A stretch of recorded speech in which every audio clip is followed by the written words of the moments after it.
Okay, सो एक soldier जो है ना, उसको पता है जब तक आखिरी लोग आज कहते हैं अच्छा फिर वो क्यों मर गया, वो भी तो प्रभु में था.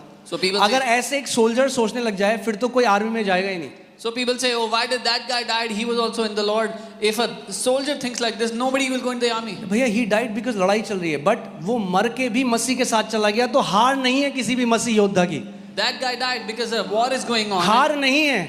Even after death, he went to the मगर Lord. There is no क्योंकि defeat. शैतान ने हमारे एक भाई को बीमारी से मार दिया, इसका मतलब ये हम हाथ पे हाथ रख जाएं और अब कुछ ना करें. अगर उसने हमारे एक भाई को मारा तो हम लाखों को चंगा करेंगे यीशु के नाम में.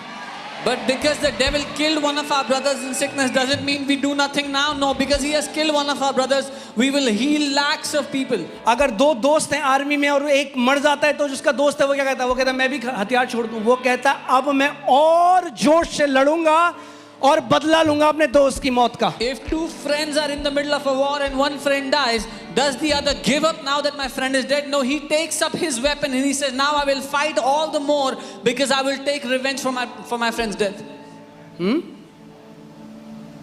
जॉन जी लेक के घर में 6 मृत्यु हुई.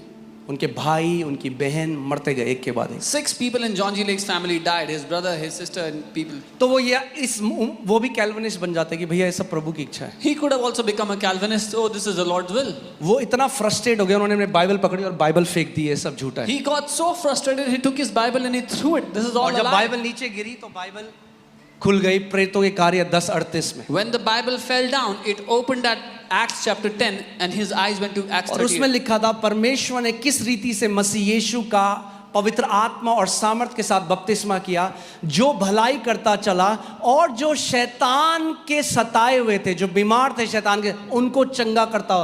तो उनकी आंखों के आगे एक लाइट बल्ब जला. अरे बीमारी तो शैतान की तरफ से सताव है. And it was written there how God anointed Jesus of Nazareth, that he went about doing good and healing all those who were oppressed by the devil. And a light bulb blinked in his mind and he understood how the devil has been oppressing people with sickness.